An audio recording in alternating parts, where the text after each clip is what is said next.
buildings down with your bare hands. At least you wouldn't injure yourself as much.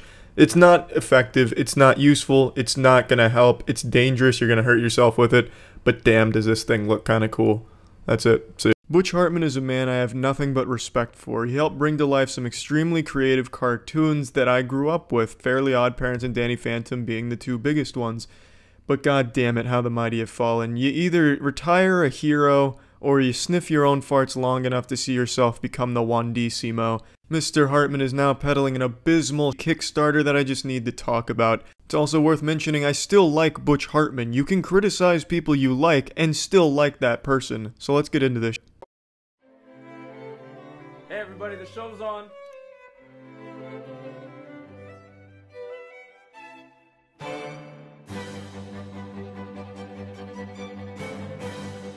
Gee Willikers, Mom and Dad, maybe you shouldn't have put on porn for the family movie night. Or perhaps at least refrain from putting on the hard R for your kids that you don't want seeing those things.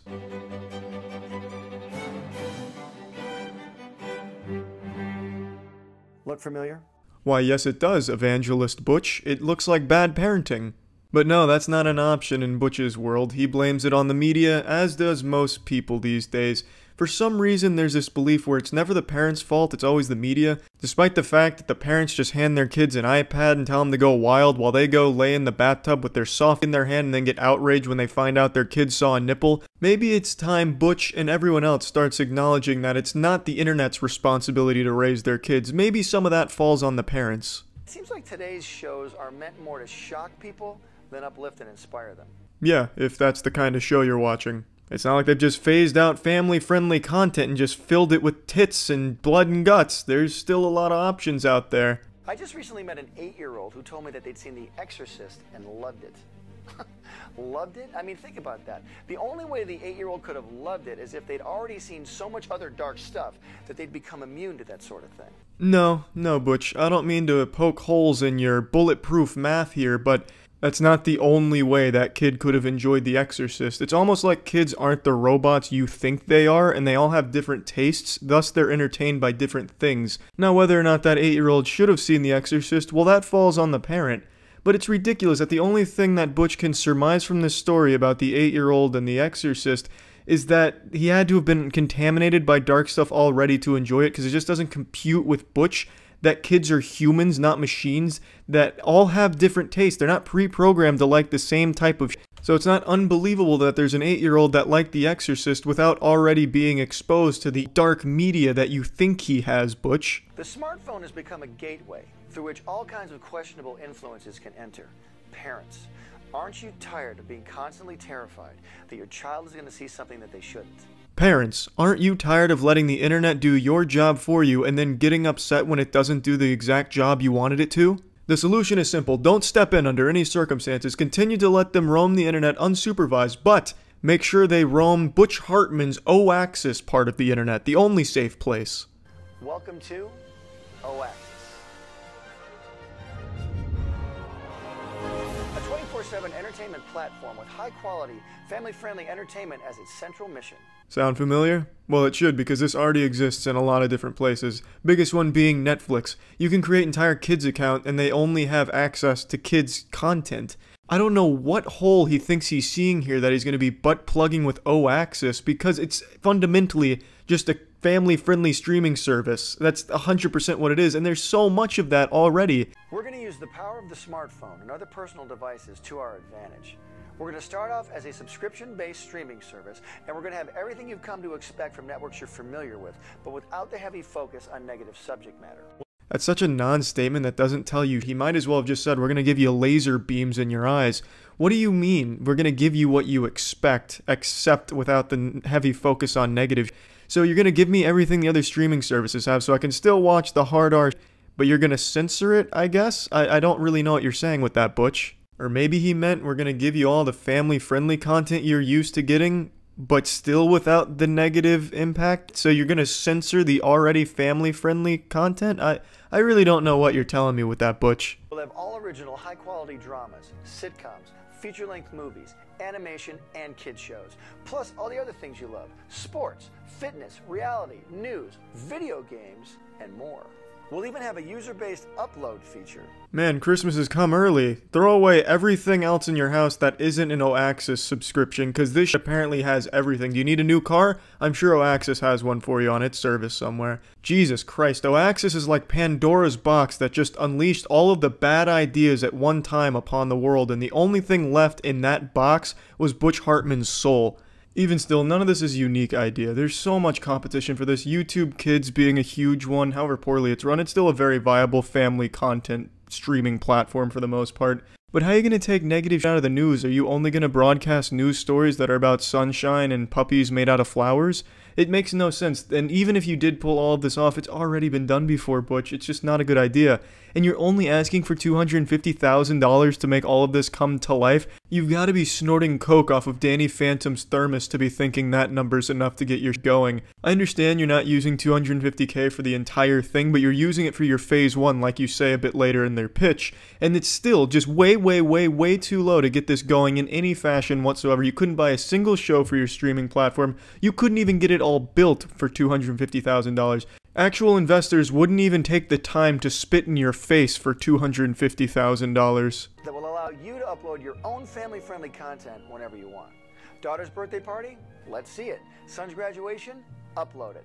Anniversary? Trip to the zoo? Share it. But understand, this is family-friendly. It has to meet our high-quality standards and through our special Oaxis filter. Let's make it fun, but keep it clean. Watch out, Oaxis is the YouTube here. I'm sure they're also going to be releasing a Battle Royale component of Oaxis as well to compete with Fortnite and take that down as well. I just can't see that going over well. There's just nothing else to say about that. I don't think there's any rational person out there that's ever used the internet that hears that part right there and doesn't think it's going to be abused and just a pile of... Join us in our mission because we need to raise $250,000 for our first phase of startup costs. These include developing our video platform, hiring creative staff and producers to produce original content, and to acquire already finished projects that fit our entertainment model. None of which can be achieved with $250,000. You might as well be trying to buy all of those things with packs of gum. With the Oaxis platform, we can change family-friendly entertainment for the better. Better in your opinion, Butch. Some people like modern family-friendly content just the way it is. All in all, this is just not a good idea at all. I'm not going to call it a scam because I genuinely think Butch thinks it can happen, which it absolutely can't for $250,000. So I really hope it doesn't reach his goal because then everyone's just going to lose a lot of money and be very disappointed when it doesn't deliver. But I mean, I love you, Butch. It's just, this idea has not only been done, but it's been done very well by companies that already have a background in this sort of thing. And essentially what you're doing is taking what they're doing and making it even more bloated by just taking every form of content that's ever existed in cyberspace. News, gaming, Twitch live streaming, kids like Fortnite News Hour. What about, let's put in tubes on the Tubes channel on Oaxis. And then just run that through your family-friendly content filter. It's just not going to work. And especially with personal uploads where people are going to upload a whole bunch of you're not going to have the infrastructure to go through each one of those manually and determine if that meets your high standards. It's just not going to work. And even if it did, it's not a good idea. Because there's already so many options for family-friendly content out there that fill everything you have already said in this video. So yeah, that's it. So yeah. What's up everybody, it's Critical. How many of you wish that your iPhone charger was a little bit... If you're anything like me, you're disappointed every time you plug in your phone to charge it because it's just so boring and standard and generic. It's not hot at all. It's too small to go into my... and it's too big to go into my urethra. So what am I going to do with it besides just regularly charge my phone, which is just not... Well, finally, there's a solution to that problem. It's called Paul, and it was a Kickstarter project that I just cannot believe was not successfully funded. And I'm going to say it's probably the name. I think Paul is a pretty stupid name for a product like this. I would have given it a much cooler name, like Titanius Thorgore. Now let's just check out the pitch.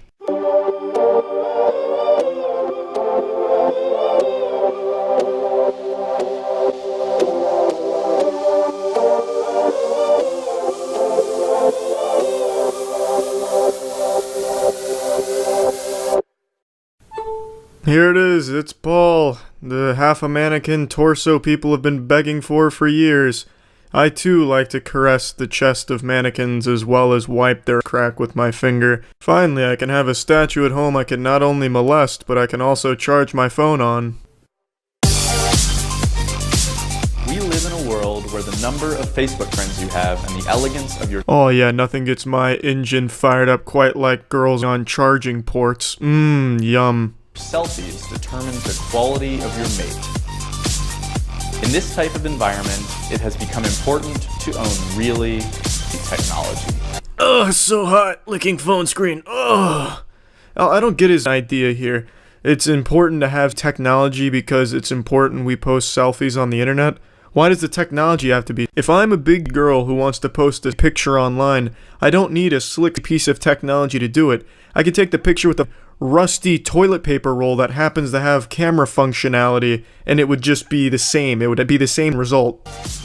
Meet Paul. Hi, Paul. Paul is the smartphone charger on the planet. Hi, I'm Justin, father of Paul. I created Paul because I wanted my technology to do more than just represent I want my technology to literally be... Yeah, nothing says like pulling out a charging cord wire. Oh yeah, that's great stuff, just pulling the small intestine out of his anus. Why do you need your technology to be expressive of your... What's the point? I like fettuccine alfredo, but I don't expect my technology to look or taste like fettuccine alfredo. It's just stupid. Why would it? What's the point? This versatile design object doubles as a beautiful piece of art. It is a fantastic conversation object and can inspire creativity in the work. Yep, that looks good to me. Just yanking a dingleberry out of his rectum here. Wow, that's great looking. I don't understand what he means by inspire creativity in the workplace. I don't exactly imagine a future where these are mandated by companies. Excuse me, employees, if you need to charge your phones, we have a room dedicated to some Paul outlets over there. They help inspire creativity. Feel free to use them at any point throughout the workday. And I don't think they'd see their productivity jump up 20% per quarter. Paul is more than just a fun way to charge your smartphone. This project is about exploring mobile technology's effect on humans. I need your help to move past the prototype phase and to be the first small production run of Paul's. I'm really excited about this project, and I know that Paul will love it in your home. Adopt a Paul of your own by backing this project today. Thanks, Kickstarters. Yeah, she's just square dancing with the Paul. How many of us dance with mannequins? Let's be honest here. Pretty much everyone's done it at some point. Really don't understand the point of this project, but, you know, I'm sure there was a market for it. I'm sure there still is, and I'm sure it will eventually get tapped into at some point. But yeah, so yeah. What's up, everybody? It's Critical, and I'm proud to finally be able to say I can answer a question every pet owner asks themselves every day. Can I give my beloved pets some earphones so they can listen to some boner jams? Well, the answer is no, because for some unfathomable reason, the mongoloids of this country did not want to fund the Kickstarter project for the very first set of pet earphones. I know, it's unbelievable. As dog whisperers have told us for years, animals would love a set of Walkmans or some iPods just for them so they can listen to their favorite tunes as well. And these Beats by Dr. Drehound for some reason just didn't get funded. But let's go ahead and look. What if they did get funded? Let's see the Kickstarter pitch. Let's see how great these could have been. Oh, thank God they've further simplified the menu. My pets were complaining about how difficult it was to navigate these bad boys, but thankfully they've listened to the feedback and they have made the menu simpler for my dogs. It sounds like a ransom video that the kidnappers would send to the family. Why is there no background music? This is just creepy. This is a very odd vibe you're sending out right now. This looks like the menu to an old Nextel phone. Come on, this is a 2017 product. Make it look like it. Holy. This is why it wasn't funded. Pets don't like the design. What are those? Barcodes? Numbers? What the... This looks like a McDonald's Happy Meal toy from the early 80s. Well, unbelievable. How are the pets supposed to navigate through this and choose different artists?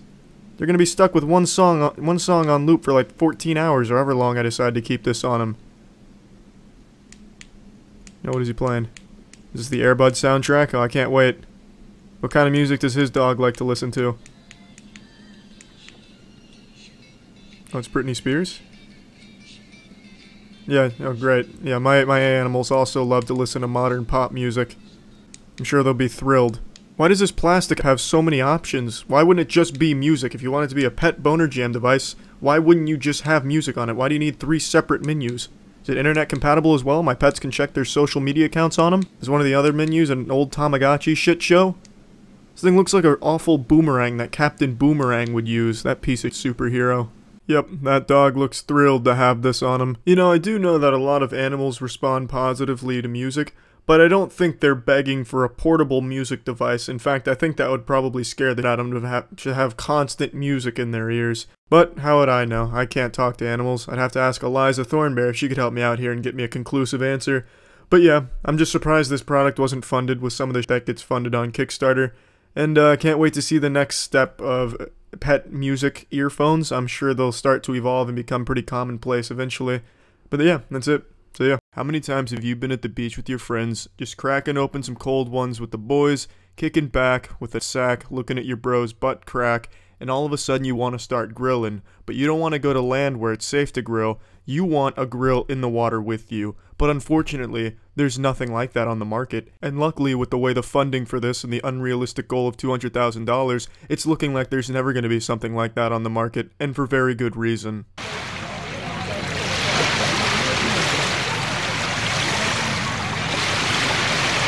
It's the floatin' grill, aka the floatin' whoever's trying to grill on this. This is like an extreme sport for grilling. It's like a circus act. This is a Knievel stunt trying to grill on one of these bad boys with some waves coming in.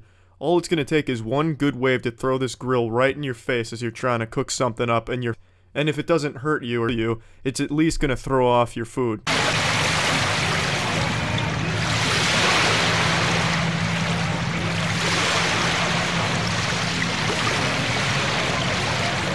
There's nothing to prevent the food from even sliding off. You would have to be grilling on straight, just absolutely waveless, and no one within 5 yards of this grill who could accidentally breathe a little too heavy and push the food off of it. I also like how the clip is in slow motion because I imagine they did this 4 or 5 times and the food kept flying off because of the waves, so they had to do it in slow motion. This is all the time they could get.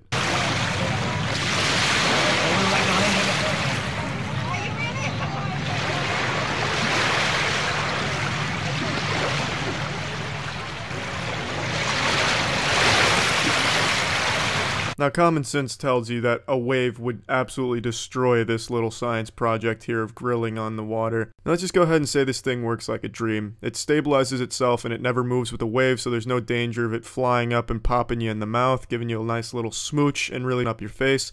Let's say it just works perfectly like the creator envisions here. Well, one thing that will not, under no circumstance, work is you will never be able to cut anything on this grill. You'll have to take it to land to cut the steaks anyway, so what is the point in grilling them on the water? You're gonna have to go to land anyway to finish off the food. It's just stupid, it makes no sense. It's an invention, but it's not getting funded anyway. Just thought it was worth throwing out there. That's it.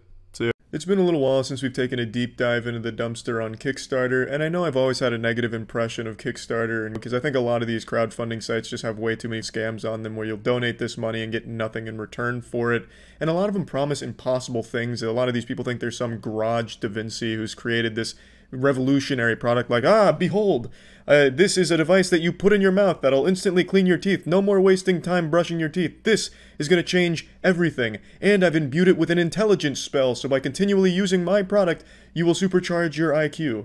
And then they have a funding goal of 100 grand, and a lot of times these projects reach it, and it's just terrible. But today I found a product that has completely changed my perspective on Kickstarter. It's called the In Her Face. Let's take a look. There's a brand new Kickstarter campaign from the unmatched genius mind of Oliver Redlight. Oliver Redlight, as I'm sure you well know, is a renowned author and credited with inventing the human erection. Legend says before Oliver picked up the pen, men couldn't get their hard. Blood wouldn't even flow to the region, but one day Oliver said, "Let there be light," and eureka, thus there was, the boner was born. Oliver Redlight is to what Jesus Christ was to all of humanity, a savior. So it should come as no surprise that Oliver Redlight is writing again, and undoubtedly the In Her Face is going to be another landmark achievement. So the In Her Face, every part of it can be found in a woman's face. As you can see here from the cover of the book, you have the eyes plus the lips equal the story. 7 years ago, my book, The In Her Face, was published in German language, but now I want to make it available to a wider in the English language. And Oliver, I think I speak on behalf of everyone that speaks English when I say, thank you. I had to blur out the actual on the cover of this book. It's not a real vagina. What Oliver's done is he has photoshopped the human lips into a vagina, so he's meshed the two together and created like a chimera of human lips and vaginal lips. It's some pretty interesting Frankenstein play there. For some, the title of the book may be a little provocative, but it is best description of the content because the book is about how a woman's facial features tell you what her looks like. After a long development, I turned the curiosity into a science and a formula how to reveal the secret in the of every woman by looking at her facial features. So in her face is a guide, a hitchhiker's guide to in a girl's face. What the book does is it breaks down the simple science of analyzing a girl's facial features to see exactly what her vagina is going to look like should you ever get that far.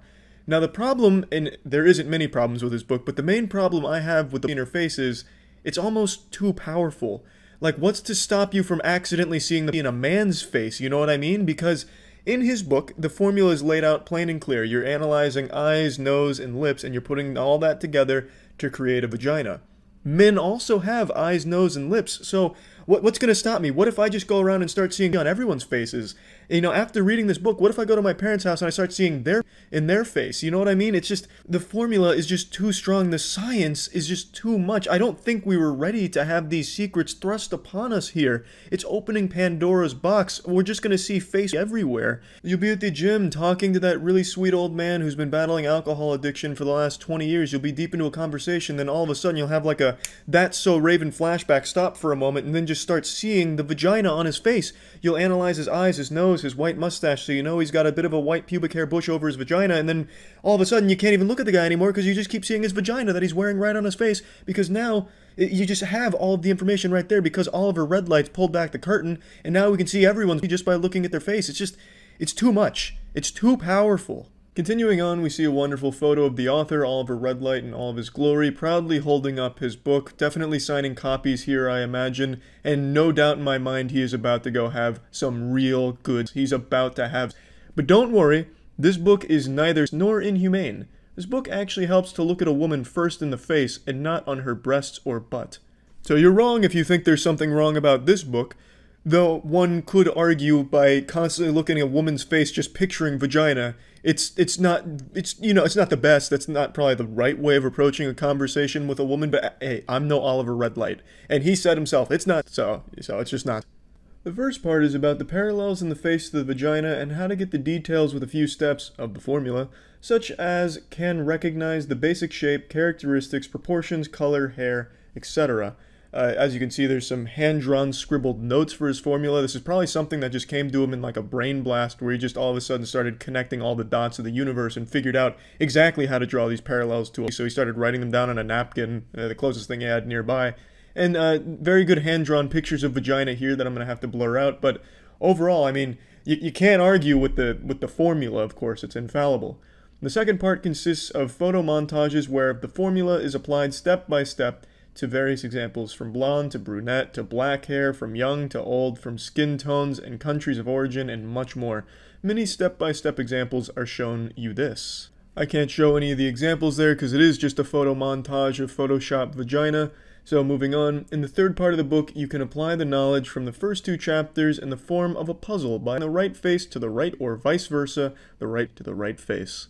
And as you can see, here's Oliver using the book in a bar setting, saying, hey, I know exactly what your vagina looks like, I'm going to describe it, and here's how I know this. So he hands over his, Back to the Future sports almanac that kind of reveals how he got all the information. As you can see here, this woman is beyond impressed and beyond interested. Now, obviously, this is perhaps a paid actress to tolerate the in-her-face promotional material here, but I like to imagine he truly does just travel with the in-her-face book in his back pocket and uses it as maybe like a pickup line, like, hey, I know what your vagina looks like. And then they like him and he's like, no, I'm serious. Check this out. And then he whips out his book. Either way, an incredible novel from the one and only Oliver Redlight. Now, there's a lot of things that can be said about the inner face, but there's one thing that can't be said, that it's a scam, because it's not. I mean, it's an actual tangible product, apparently. The book exists in a German language. It shouldn't exist, but it does. In a lot of ways, this is like one of the only true Kickstarter projects that actually has a real product that can be delivered, but it shouldn't. It's a real shame that of all like the promising projects on Kickstarter, this is the one that somehow actually does exist. So, unfortunate, but hey, the interface has totally changed my perspective on Kickstarter. It's not all bad over there. That's what this has shown me. So, yeah, that's about it. See ya. What's up, everybody? It's Critical. Going through some Kickstarter projects again. Here's the Potato Doctor. This needs no introduction. It's a doctor for your potato. As all of us know, there's 3 big medical fields. There's cardiology, there's neurology, and there's potatology. And this one is at the top of the food chain for that discipline. Let's dive in. We all love to eat. I'm gonna stop it right there for a second. That's a horrible start to your Kickstarter pitch. That is stupid. Note we all love to eat. Our species relies on food to survive. No one likes when you point out something every single human being in the world knows. It's just stupid. It doesn't matter who you are or where you're from or what you've been through. Your sky is still blue. Go ahead and order this sack blanket. It's a blanket for your sack. So the tools that help us prepare our food are invaluable. There's a new food prep tool, the first of its kind. Introducing the Potato Doctor. It's a screwdriver. This looks like a rectal thermometer. The world's first food prep tool that creates magnificent loaded baked potatoes. With the help of the Potato Doctor, we will show you how to get from this to this and even this. Get to what? A picnic in the backyard with some friends while the baked potato looks all lonely and sad in the corner? This looks like me during my freshman year of college at frat parties, just hiding on my phone in the back corners, hoping no one would see me and I was invisible. This isn't displaying a cool potato at all. Everyone's avoiding that potato. They're making fun of that potato over at the hot dog table over there. This potato just looks like an outcast. So you won't get this. That looks pretty damn good to me, but then again, what do I know? The baked potatoes I make can't afford healthcare, so they can't go to the Potato Doctor. Step 2. Mix your desired seasoning with a liquid, either milk, water, butter, or whatever the recipe requires. Pour the seasoning mixture in the bottle of the Potato Doctor. But why? Why wouldn't you just take those and put them in the potato? They'd be fresher and you wouldn't need to go through this extra step of including the Potato Doctor. Step 3. Use the Potato Doctor to inject, scramble, and mix the seasoning mixture into your baked potato. Yeah, then you just give your potatoes a rabies over here with the way she wiggles it around in there makes it look like some malpractice. What's the point? Is using a fork to mix it all around that difficult? JSW Products created the Potato Doctor because, first, the potato is one of the healthiest things on this planet. No, it's not. It contains no fat, nor does it contain cholesterol. That doesn't make it healthy. And I'm so tired of this stupid mentality that fat and cholesterol are bad for you, and if you see it in your food on the labels that you shouldn't eat it, I'm not gonna get into it. Just know he's wrong. Fats are good for you, so are some cholesterols. And potatoes aren't that bad, but they're nowhere close to being the healthiest thing in the world a human being can consume. This innovative tool is the epitome of what JSW Products stands for. Well, that's sad. I'd be pretty if my company was represented by a Potato Doctor, that the best thing my company could ever make and the thing that really represents my company and shows what we're all about is a needle that can help make your baked potatoes. The Potato Doctor is awesome. It's easy to use, works fast, and needs almost no cleanup. You know what needs almost no cleanup? A fork. With a Potato Doctor, you have to take that apart and clean each and every nook and cranny of it. It's a needle. That's going to be a real to clean. A fork. That's pretty simple. You can receive the Potato Doctor, some Flavor Monsters. Why are these called Flavor Monsters? It's not an Xbox Live gamer tag and you're not 12 years old. This is a company. Name them appropriately. That just sounds stupid and silly. The special mixing container, and much more. So please, fund the Potato Doctor campaign and help us help you make life easier. I'm sorry to say, JSW, but the Potato Doctor makes the process much more complicated and much more of a headache. A, having to clean the damn thing, and B, actually using it's going to be much more of a, instead of just putting it in the potato and mixing it with a fork, as everyone has done for many years. There's nothing wrong with it. There's no reason to reinvent the potato or modernize it. It's fine just as is. It's about as perfect as you can get. But yeah, really, just not a good product idea. And that's it. See ya. What's up, everybody? It's Critical. I made a joke in the Juicero video I made a little while back about Wi-Fi enabled shoes. The joke served to illustrate the point of not everything needs to be connected to the internet because it's kind of stupid to connect everything to the internet for no reason. And then one of you out there must have heard that joke and thought of it as a legitimate business idea, because now there is Wi-Fi enabled shoes. Introducing the smart shoe, aka the shoe. Somehow this horrendous idea for a product actually got funded, even overfunded with a lot of days to go on its campaign. So to the CEO of this company, I believe you owe me at least 30% of the profits here, considering this was my idea.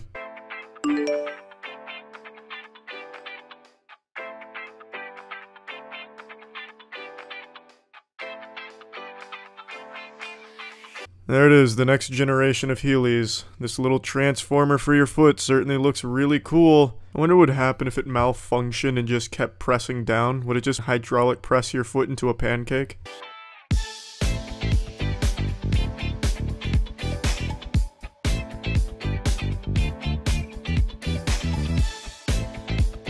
Now admittedly, I see the value of an activity tracker, but you don't need a special pair of looking shoes that are connected via a phone app to tell you what you've been doing. There's a lot of other products out there right now that make a lot more sense and aren't quite as stupid.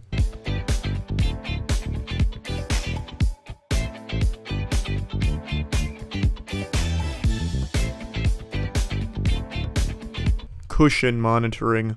Who gives a...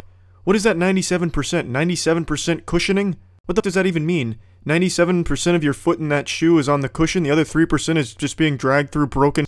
I don't get it. I've never heard the term cushion monitoring. When buying a mattress, I don't ask what percentage of cushion this has. Oh, that chair looks mighty fine. What's its cushion percentage? What does that stupid on his phone even tell him? It just looks like the Bitcoin prices by hour.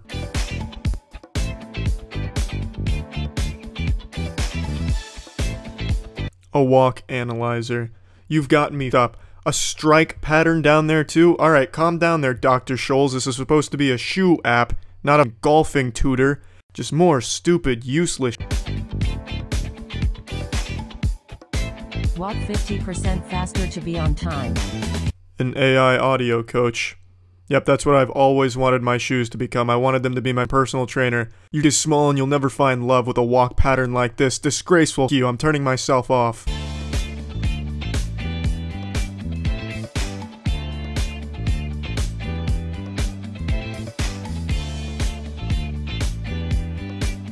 Heated soles because socks, unless those socks are also Wi-Fi enabled and controlled via app.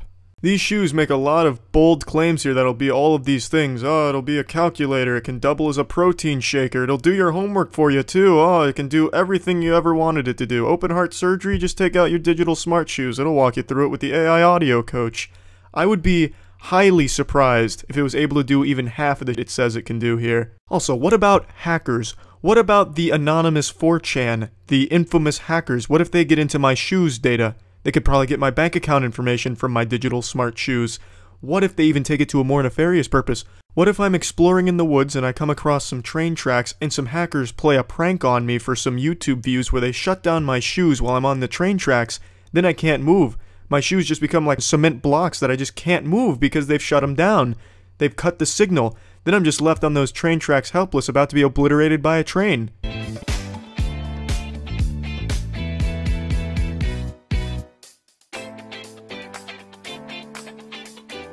More bold claims I don't believe they'll be able to follow through on, especially the temperature controlled. Modern technology can't even do that at the moment, I don't believe. But according to this marketing campaign, these shoes can do everything shy of making girls just throw theirs at you.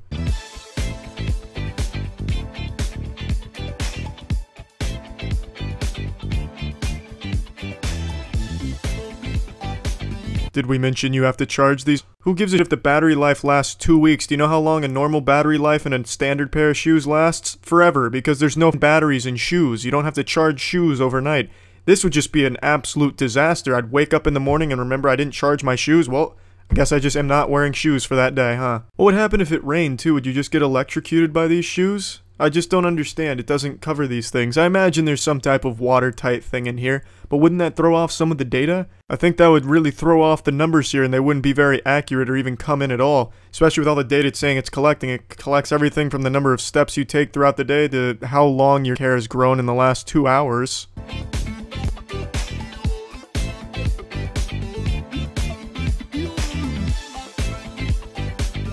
Don't let the name deceive you. There's nothing smart about buying this pair of shoe. But what do I know? Already $87,000 from people who think it's a good idea? So maybe I'm just wrong. Maybe they will be able to do all the things they say it can do in this video and more. Perhaps they'll include a DLC or a new patch or a subscription service that'll monitor the amount of methane being emitted around you. All in all, I just think this is perhaps one of the stupidest ideas that has been funded. And not just funded, like barely. Landslide funded. People are begging for this, apparently, judging by these numbers. It's unbelievable to me that anyone would watch this and think, A, yeah, that's possible, and B, yeah, that's a good idea.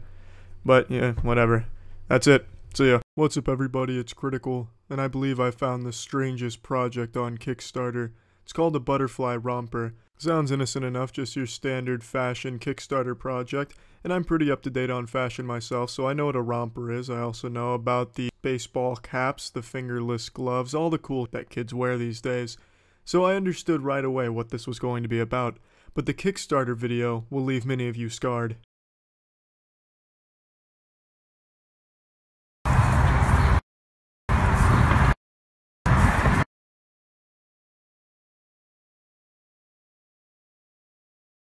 And that's it. This video looks like the VHS tape from the Ring movies. I'm sure half of you were expecting Samara to call you on the phone right when this ended. Now if that Kickstarter video doesn't sell you on how great the Butterfly Romper is, then I just don't know what will. I can't believe that this project wasn't funded. I can't imagine what turned people off from backing this one. The Kickstarter video was a masterpiece. It was like the I Feel Fantastic YouTube video. Now let's slow it down a little bit and go frame by frame to see what we missed. So here's the first frame. I'm guessing this is her showing off the Butterfly Romper. I don't understand why she went with some type of subliminal advertising Kickstarter video here. It would have been better just to kind of show it off in one fluid. But anyway, here's our first frame. The model's getting a little closer to the camera now, but this time the hashtag LookDope has popped up on screen. Not exactly the best hashtag to promote your romper, but then again, neither is anything in this Kickstarter video. Now, I know I said a moment ago that this project wasn't funded, however, that's not entirely accurate considering this is a newer project and it still has 20 days to go. I'm simply making this that it won't be funded because there are 0 backers for it right now. I could be wrong. Maybe there's going to be a huge influx of people that are just demanding the Butterfly Romper who become brainwashed from this haunted Kickstarter pitch. But yeah, as of right now, it doesn't look like it's going to get funded. This briefly flashes on the screen for only a split second, but luckily thanks to my CSI investigation unit, I was able to slow it down and able to get a very clear high-resolution enhanced image of it. It's hashtag stay dressed. Good advice. It's probably good when you're in public to stay dressed. You know, nothing wrong with that. Now this is by far the creepiest part of this. It says Gigi and Bo in Long Island. This is like in the horror movies where there's a video over top of like an anniversary video, you know, Stacy and Hartman in Idaho, you know, like the honeymoon or something, and then there's some type of sinister video on top of it. That's what this is. Maybe this was a Gigi and Bo anniversary video or wedding video or something, and then the Butterfly Romper curse took it over. Now at the end of the video it says you can scroll down for more information, but I didn't do that. I was worried if I scrolled down further perhaps the Curse of the Mummy would be finished, and I didn't want to with that. So whoever's brave enough to scroll down further on the Butterfly Romper, by all means, all power to you. But this is by far the strangest Kickstarter page I've come across. That's it. See ya. What's up, everybody? It's Critical. I usually don't like to make anything on any Indiegogo projects because most of the projects on this site are the most unrealistic, putrescent piles in existence that will never be completed, or just blatant scams. I truly believe is the most despicable, deplorable crowdfunding website in existence. However, this greasy stain of a product is something I couldn't ignore. It's called Smalt. It's a smart salt shaker. I thought we'd hit the ceiling with stupid, smart products being crowdfunded with the smart shoes and the smart suitcase. However, it looks like we've gone one step further here. Meet Smalt, the world's first interactive centerpiece that enhances your dining experience. Smalt has a sleek and portable design. So this glowing pregnancy test of an item is the Smalt. Who gives a if it's sleek and portable? I'm not going to be taking my salt shaker anywhere. I'm not going to go to a restaurant and just replace their salt shakers with mine. Ugh, these low Cro-Magnon aren't even using smart salt shakers. Where's my Smalt? Pff. Ah, much better. Now I can safely use my salt from my smartphone. Features a built-in mood light to set the ambience, a Bluetooth speaker that delivers a crisp and powerful sound, And it's a smart salt dispenser. Shake, pinch, or pour, all using your smartphone. Or, you know, shake, pinch, and pour using your hand and a standard salt shaker. A salt shaker exists for one thing: hold salt and release salt when you want it. Why does it need anything else? It's going to be a speaker, it's going to be mood lighting, it's going to be everything, and now it's becoming a salt shaker because now you have to go through the hoops of using your smartphone to access the salt. Smalt comes with Amazon Alexa integration for the times you need an extra hand. Simply say, "Alexa, dispense half a teaspoon of salt."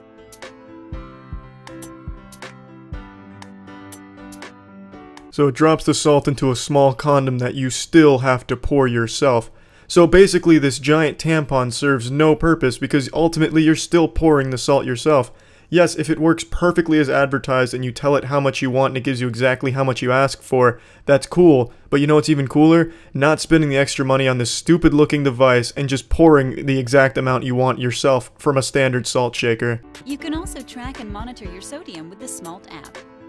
Gargle fat smegma, no you can't. What it can do is monitor your sodium levels just from what you've got from your smalt shaker. Won't take into account whatever you're pouring the smalt onto. Whatever sodium contents in there will not be involved in the calculations here. So your sodium level obviously won't be accurately reflected on the smartphone app. That's just a deceptive marketing tool by saying that.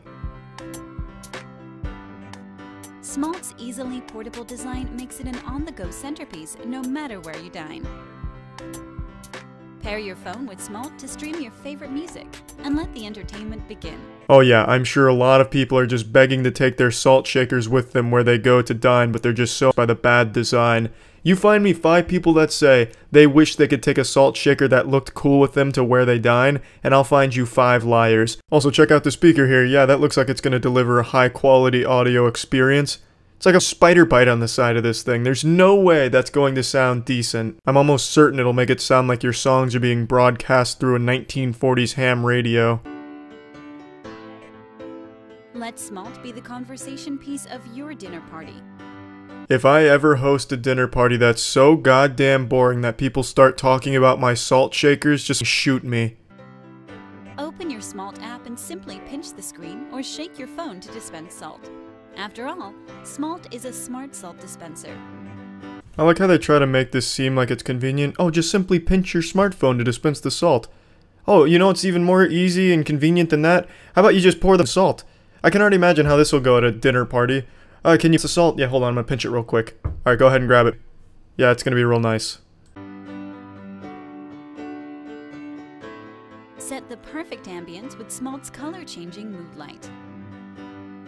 Engage all your senses with Smalt, the world's first interactive centerpiece.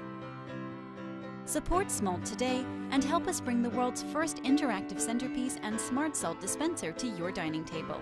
Let's make everyday dining fun. Yeah, when I think of fun, I think of salt shakers. I also love in their demonstration of the mood lighting, you couldn't even tell what color was being shown there. It's so insignificant. It's not cool looking. It doesn't make any difference to anything. It's just an inconvenience, and it tries to do a lot of things, and it's going to do them poorly. Also, this thing has to be charged and has 4 hours of battery life. So, if you forget to charge your salt shaker, ain't nobody at your dinner party having salt. Stupid item. That's it. See ya. What's up everybody, it's Critical. I come before you today as a man, a very sad man, because another stupid Kickstarter project annihilated its funding goal, and it's nothing more than overcomplicating a product for no reason and adding nothing more than a goddamn smartphone app to it. If you've been watching my videos where I've done Kickstarters for the last month or so, then this is the final boss of everything I've been on. This is the unholy amalgamation of every possible complaint I've had over the last month with the horrible Kickstarters. The Smart Suitcase, introducing this pilot. Strike number 1 in the name alone. I know it's called the Samsara, but it also calls itself the world's first smart suitcase. That's strikes 1 and 2 in the name alone. World's first, that trend needs to go away. It's dumb. No one gives it if it's the world's first if no one's been asking for it. It's like me saying, you know what, I invented the world's first toenail condom. It's a condom made out of toenails. It's the world's first. That means people must want it, right? No one wants a condom made out of toenails. It's nothing to be happy about that I created the world's first condom made out of toenails. And strike number 2, smart. Putting smart in your product's name doesn't make it a better product. If anything, that just turns a lot of people off. It's like wearing a tap out t-shirt where you can identify a douchebag from across the room. Putting smart in front of your gadget's name just lets you identify a piece of... We created the first aluminum alloy smart suitcase. We live in a world of continuous movement. Creativity is everywhere. There's no creativity here. It's just a giant aluminum brick with a handle on it. This is something I could have made out of tinfoil as a toddler. The only plus I can see to this design is it looks like you're carrying around a nuclear football, so I guess that's kind of cool. And we are no longer limited by boundaries.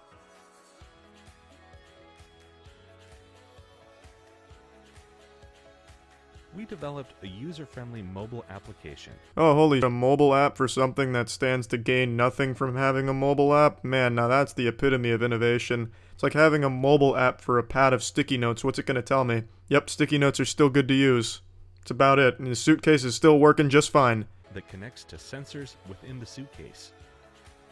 These sensors notify you if the suitcase leaves your presence. So the app can tell me when I'm not holding my suitcase. That's useful. I guess if you're blind that would actually come in handy, but I'm pretty sure your seeing eye dog could do the same thing. And the seeing eye dog could probably do it better because it could lead you to the suitcase as opposed to just telling you, hey, you don't have it anymore. I don't know what Neanderthal and their team thought this was a good feature. They must just think their customers are the stupidest people in the world, like koala bears who can't recognize eucalyptus that's not on the tree. Same with their customers. If they're not licking the aluminum off of their suitcase, they forget it exists, so luckily the mobile app will remind them. I'm kind of on their side though. I think their customers are probably the stupidest people too, with how much money they've raised and thrown at this horrible idea of a Kickstarter. Or was opened out of eyesight. Our application will also allow you to control the LED light within the suitcase, which will keep you in the dark, and monitor the battery life powering your samsara. Now the anti-tampering thing I can kind of see the merit in. If you're just too dumb to realize when someone's rummaged through your... I guess it's nice to have a reminder like, hey, someone opened this up and it wasn't you. The LED thing, what the point? I don't think there's a whole lot of people who open up their suitcases in the bottom of a well. I'm pretty sure there's lights that they can turn on. They don't need LEDs to see their... And battery life monitoring, I mean, yeah, I guess that's kind of useful since this thing comes with a battery bank that's built in. That's basically all this whole thing is an aluminum suitcase with a battery bank and LEDs. So, I mean, monitoring battery life, I guess that's good. The will enable you to charge your electronic devices via USB-C cable. It will also allow you to charge your mobile device up to 10 times. You know what else can let you do all of these things? Other products that are cheaper than this and aren't built in and constricted to an ugly suitcase. Our unique wheel design maximizes packing space and allows you to move effortlessly across any surface.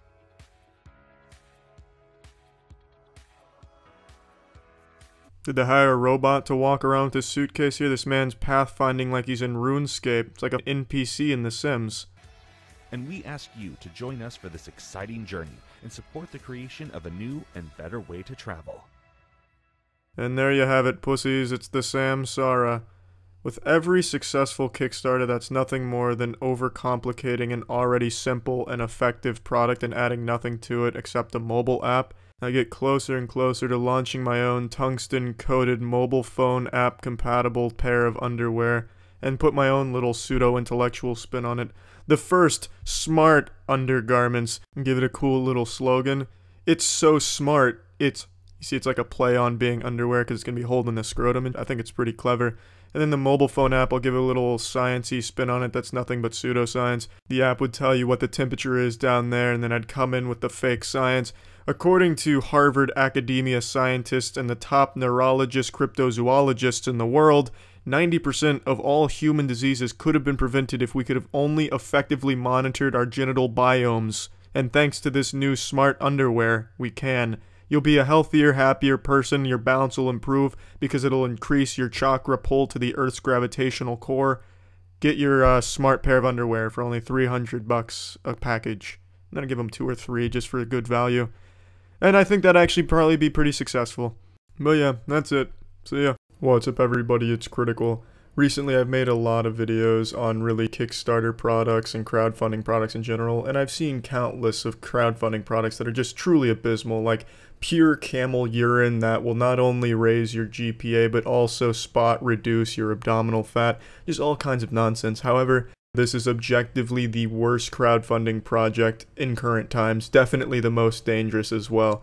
I've been following this story for a little bit, so I'm going to give you this story in a sec. This is a crowdfunded submarine, and it's seen modest success. It's performed what it was supposed to pretty decently. Obviously not up to military standards or James Bond standards or anything like that, but this worked for the most part. It could dive, it could resurface, you could play checkers and chess on board, maybe perhaps even a rousing game of Old Maid while you're underwater on this crowdfunded submarine. It did a decent job. Now, a journalist named Kim Wall went on board this vessel with the creator of this.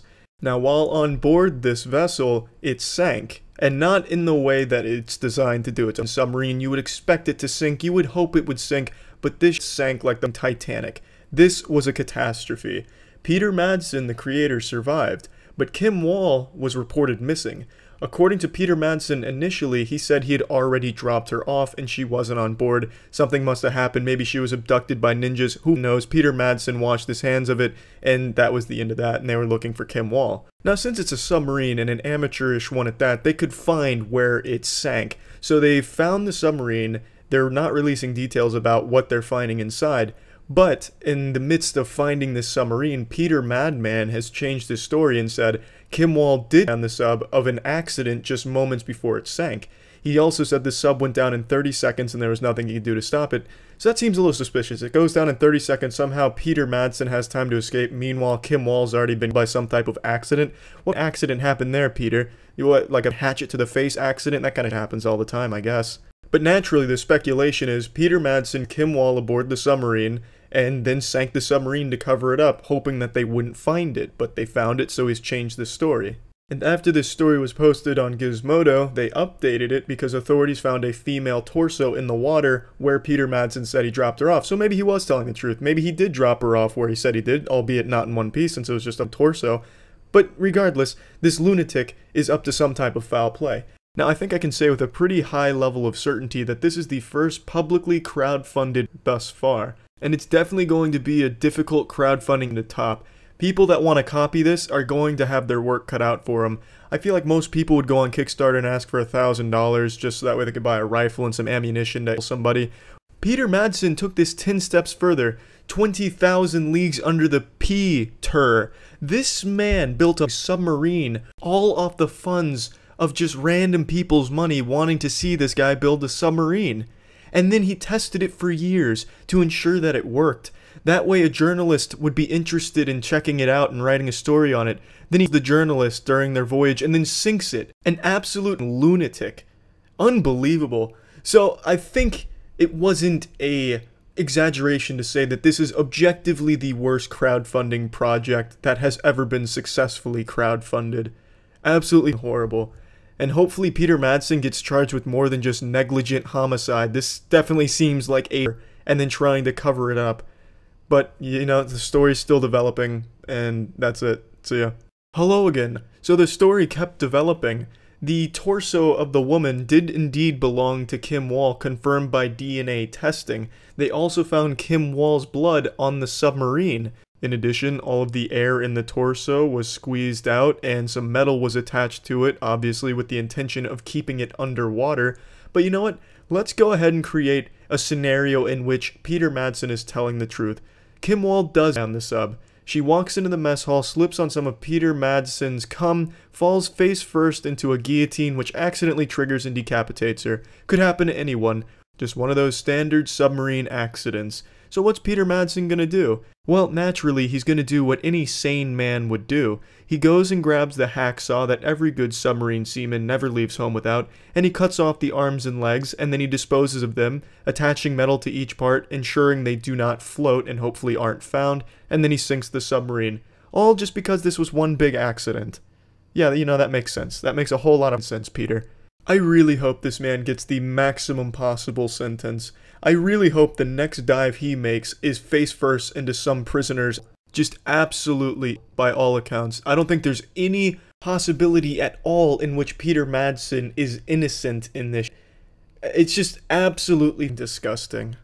So yes, the worst crowdfunded project in history. That's it. See ya. If you've been around the channel for a while, you'll know that I've made a lot of videos on bad Kickstarter projects like the Air Umbrella, which is an absolute timeless. And I've also made a lot of content just on bad products in general, and it's just been far too long since I dipped my tootsies back in this pool of bad Kickstarter projects, and boy do I have a doozy for you today. This is a product that aims to solve a problem that modern science has been unable to crack.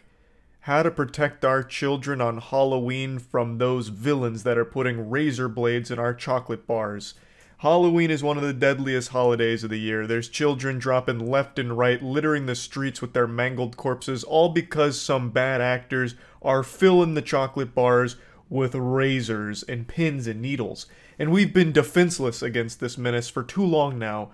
But luckily, this Kickstarter project has the answer with a metal-detecting Halloween candy bucket. Meet Boo the Ghost, the answer to all your prayers. It's a bucket that has a metal detector built in to alert you when a tampered candy bar comes in with a katana blade mounted inside of it. So it was unsuccessful in its funding, which is shocking.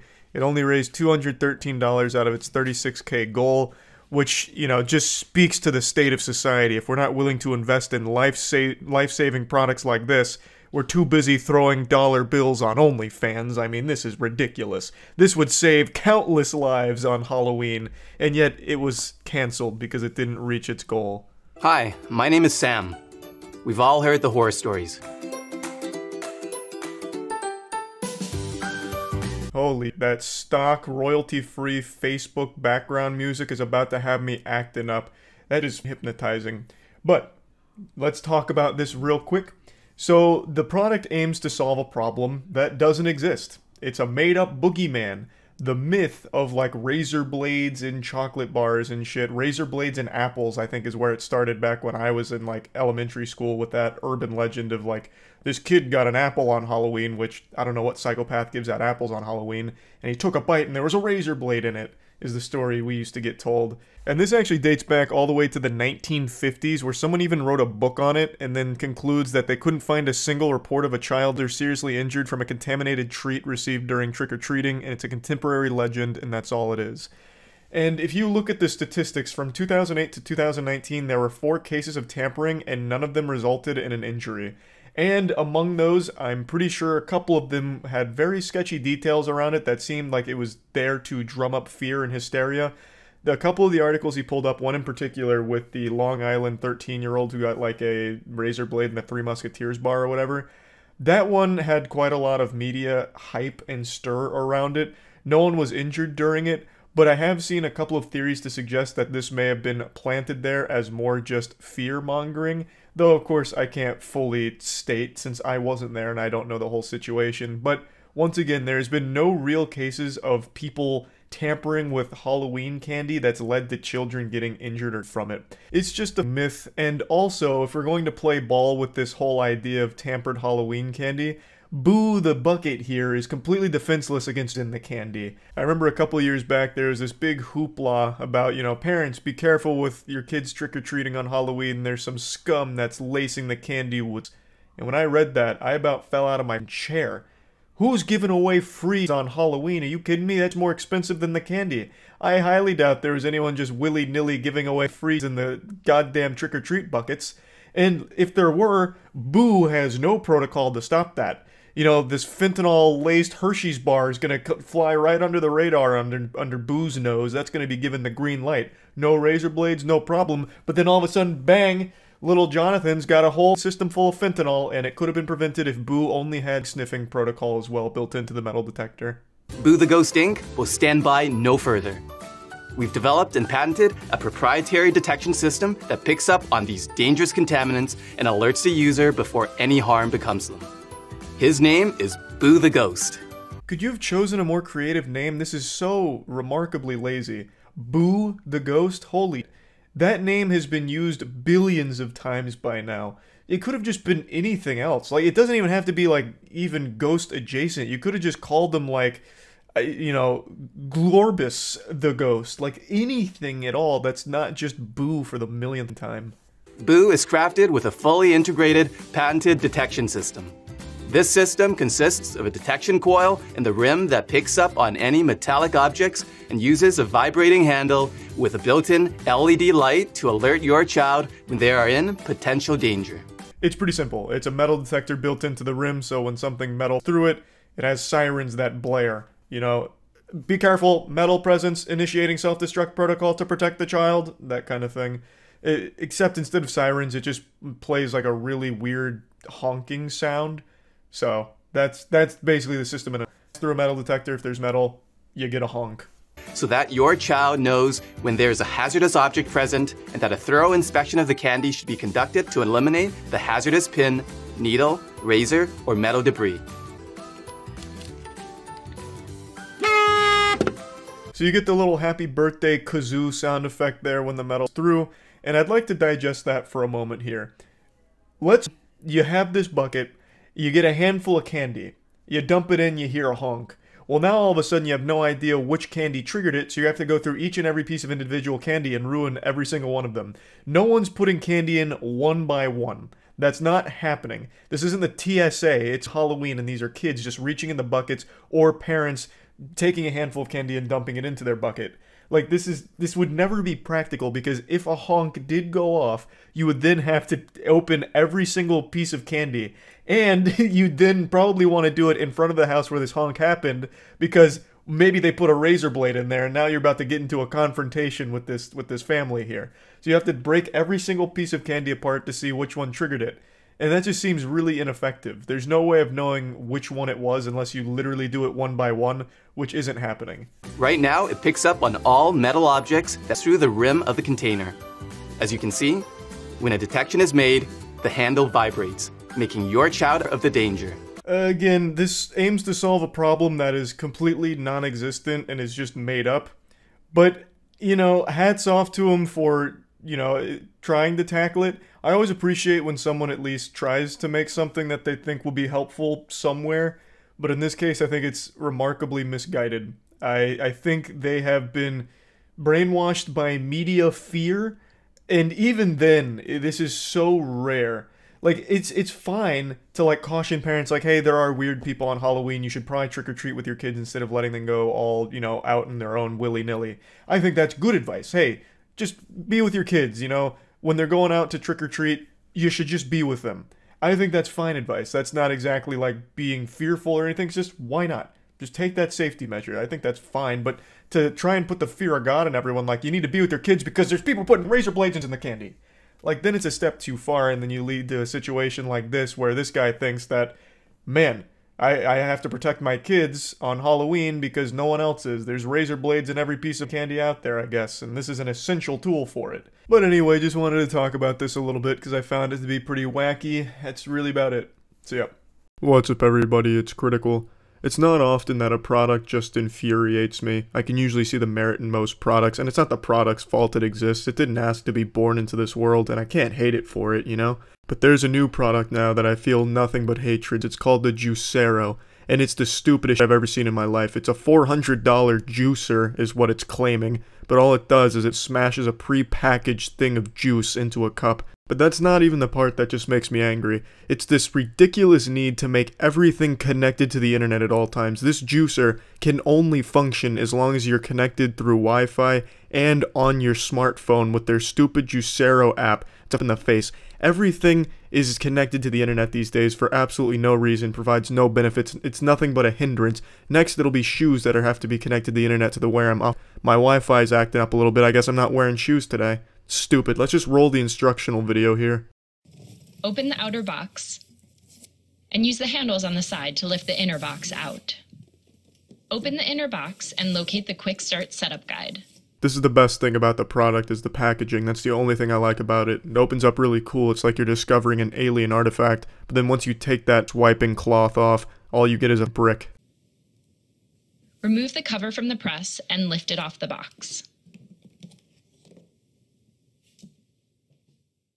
To get started, plug in your press and make sure the lights on the front flash a few times.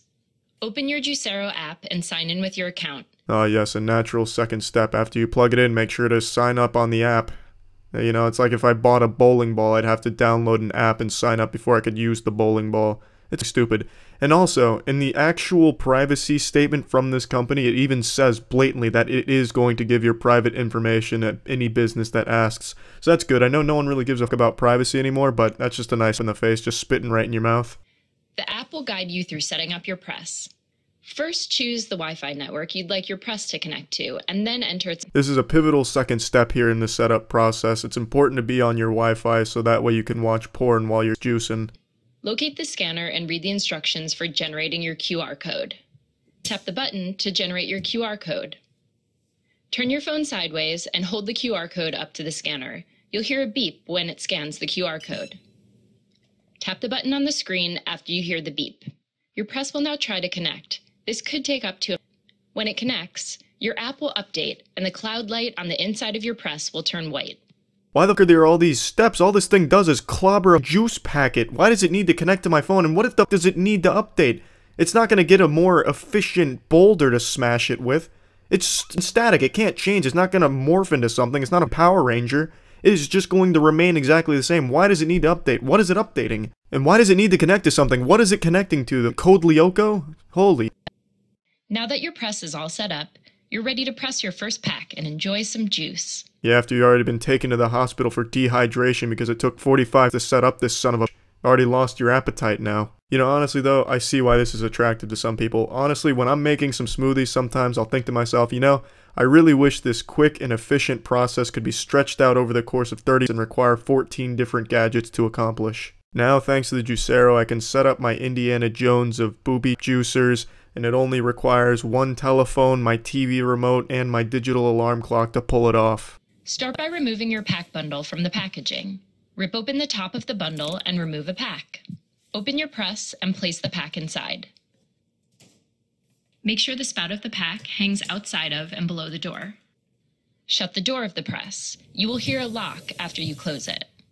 Place a towel under the press and then press the button. In a few moments, juice will start flowing out of the bottom of the pack. It will take a couple of for the press to make the juice. It's like magic. Wow, it's just that easy.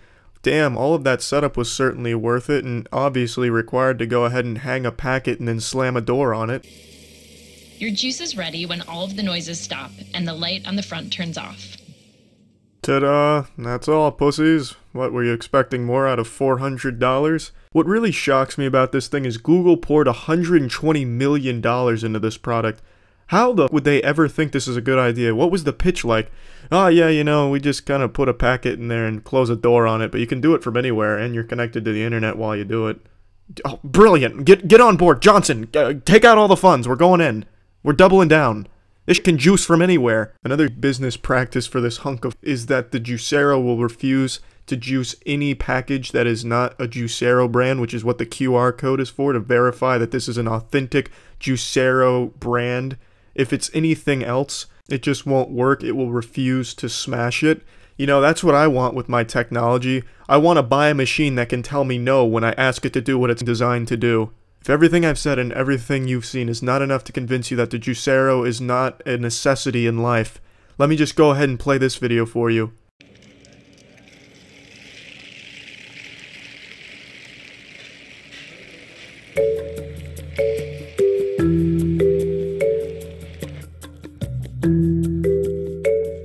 Oh, what are the odds? What, you don't need a machine to smash a package? You can use your hands? It's barbaric. Oh, what kind of uncivilized future are we living in? I know. But believe me, it might save you $400 to just use your hands to squeeze the package. It's incredible. This is by far the worst product I've ever seen. Nothing has actually made me this angry at a product before. You, Juicero. Yeah, that's it. See ya. There are some products out there that I'm convinced exist solely to capitalize off irresponsible idiots that serve as nothing more than a public dunce cap for people to point and laugh at you because they can immediately identify that you are just stupid because you bought it. These are things like a shake weight or an NFT. Now I know some sensitive Sally crypto bros are probably a little upset that I mentioned NFTs here, but you have to admit how incredibly comedic it is to watch all of that money burn up over JPEG pictures of monkeys wearing hats. It is remarkable that anyone ever bought into the scam to begin with, which is why they get laughed at so heavily when all of it crashes. It is just one of those products that people will make fun of you for. You know, sometimes tough love is required. Yeah, I'm not going to sit here and baby you, pat you on the ass and tell you good game because you spent 15 grand on a Google image that's minted on the blockchain. You just gotta buckle down, grit your teeth, and face the reality that you bought something dumb. It's just that simple. But don't worry, I'm here to give you the final boss of dumb products. It's called the MewTalk. You probably already have heard of this because it went viral on Twitter recently. This is just one of those products that serves as this beacon to highlight financially irresponsible fools that are just so reckless with their money they buy anything.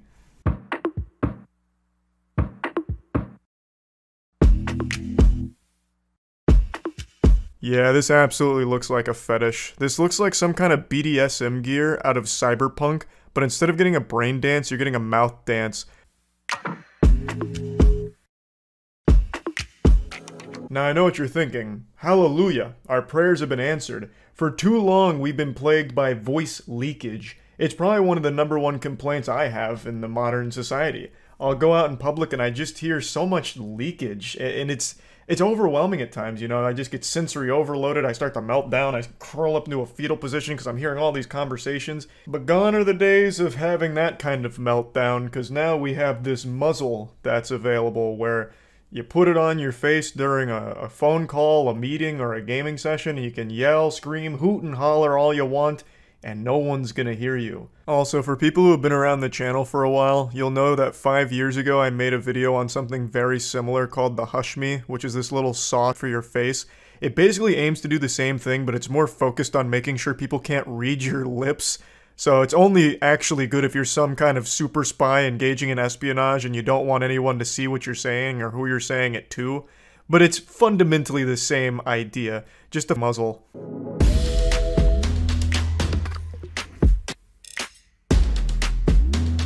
So taking a look under the hood here, you have a little toilet seat for your face, and it looks like it goes directly into the microphone. So my heart breaks for anyone that you're having a conversation with over the phone, because every time you answer a question, it's going to be just screamed at them. It's going to be some way too dang, it's going to sound like an absolute wall of noise. It'll be ear-piercing because it's directly into the microphone and all of it is concentrated right into it. Unless they've somehow dampened it, which I imagine they must have. Surely that would have been a problem that they would have identified during testing. But then I feel like an even bigger problem they should have identified is how stupid wearing this looks and why no one would ever subject themselves to the public of having this to their face. Now I think this is completely unusable in public unless you're cosplaying as Bane from Batman, or if you just want to make sure you can scare every single person in the immediate environment around you. It's just, I don't see any case where this could ever actually be acceptable to have on your face. It's alarming. But I think the idea of having some way of dampening sound for private conversations in your own home could be useful for people that live in apartments with thin walls, or if you're in a dormitory or any kind of shared housing really, where, you know, you don't want to be like loud around other people and disturbing them. I could see the core idea itself having some merit of just like dampening sounds, that way like your roommates aren't hearing you, but it's certainly not this horse feeder. There's got to be another way, because at that point you can just soundproof your room and it'd be a lot less creepy.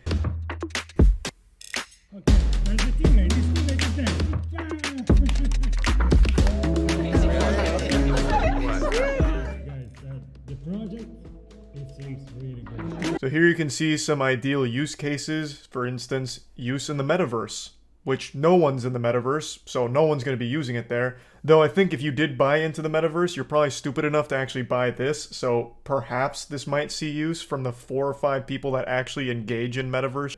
But the next one is gaming. So if you're a gamer who gets a little rowdy, maybe your parents would get this for you to like treat you like some kind of in your own home, like Hannibal Lecter to the table with a muzzle over your mouth because you yell too loud when you celebrate a big dub with your boys. Like, I feel like that'd be so shameful. Like, hold on a second, guys. I'm going AFK. I need to grab my gamer muzzle because I'm about to get really excited and heated in this one. Then you come back with your face on. Like, it's so goofy. And then the other one is use in meetings in a noisy place. Maybe I could see some mental gymnastics to justify that, but I'll raise you a better solution. Don't take your meetings in a noisy public place. go anywhere else. Yes. Okay. No. Quiet. Oh geez, my wife just came out here and told me that my yelling is making it difficult for her and her boyfriend to fall asleep. I guess I was getting a little too rambunctious. I'm sorry, dear. I didn't mean to keep you two up. I'll go ahead and get the gamer muzzle out from the closet so that way you two can get a good night's rest.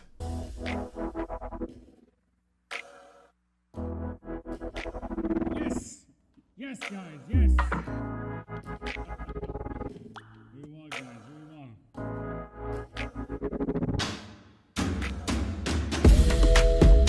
Another glaring issue with this is after some use, it's going to be revolting, just truly disgusting, and you're going to have to clean it out frequently because it's just a cup, a little diaper for your mouth where it's catching all of your spit, all of your everything that comes out of your mouth into one giant petri dish in front of your face. It's going to be like a trumpet spit valve. It's just going to be gross, and it'll probably end up breaking the mic over time because it's going to be constantly wet and moist. It's going to be this damp environment. You're going to form your own little biome in the goddamn MuTalk. So you're going to have to be like actually scrubbing that out. It just seems like such a with very little upside. You could also just control your own volume if you're someone that gets really, you know, animated and goes super hype mode for gaming and you live in an apartment with thin walls.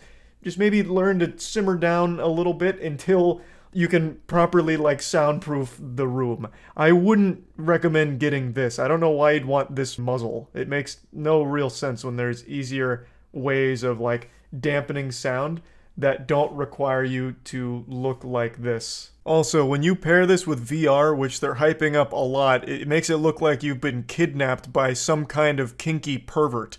So, like, you actually just look like you're in distress when you wear this in combination with, like, all the VR gear. He's not wearing headphones in this here, but add the headphones, and you've got yourself, like, a hostage situation. Overall, I just don't see any practical use for the MuTalk other than just being, like, this badge of dishonor where you can proudly display that you bought the MuTalk and people can laugh at you for it. That's it. I don't see why anyone would actually want this. Again, I do think there is merit to the idea of having something to dampen sound for like a shared home environment or thin walls, but this isn't it. There's definitely something else that can capitalize on that idea. So yeah, I just want to talk about this. That's about it. See ya.